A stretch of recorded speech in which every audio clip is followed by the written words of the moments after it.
आपने हर्षित मेहता के बारे में तो सुना होगा, जिसने 5,000 करोड़ के आसपास स्कैम किया था।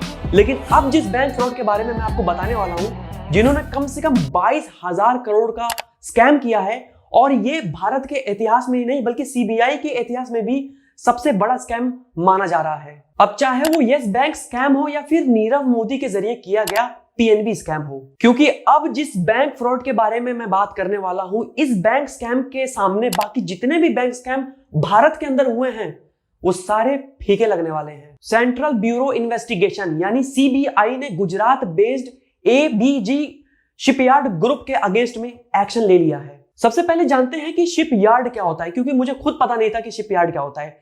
शिपयार्ड वो जगह होती है जहां पर जहाज बनाए जाते हैं और उनकी मरम्मत की जाती है। सीबीआई ने जांच करने के दौरान पाया है कि एबीजी शिपयार्ड ग्रुप ने 28 बैंक को चीट करते हुए 22,842 करोड़ रुपए की धोखाधड़ी की है। स्टेट बैंक ऑफ इंडिया ने इनके खिलाफ केस फाइल किया है और बताया है कि इन्होंने कैसे ब्रीच ऑफ ट्रस्ट किया है, पावर का गलत इस्तेमाल किया है। बैंक ने नोटिस किया कि अप्रैल 2012 से जुलाई 2017 के बीच में जो भी ट्रांजैक्शन यानी कि लेन देन की गई है वो धोखाधड़ी है, और ऑडिट ने इस बात को कंफर्म भी किया है। और ठीक जून 2019 को इस बैंक अकाउंट को धोखाधड़ी फाइनली घोषित किया गया था। जांच करने के दौरान मालूम पड़ा कि एबीजी शिपयार्ड ने गैर कानूनी तरीके से सिंगापुर की सहायक कंपनी के जरिए इन्वेस्टमेंट भी किया है। यही नहीं बल्कि जो लोग एक दूसरे के साथ कांटेक्ट में थे, सैकड़ों करोड़ों रुपयों का भुगतान भी किया जा रहा था। और यही नहीं, इसके साथ साथ एबीजी शिपयार्ड ने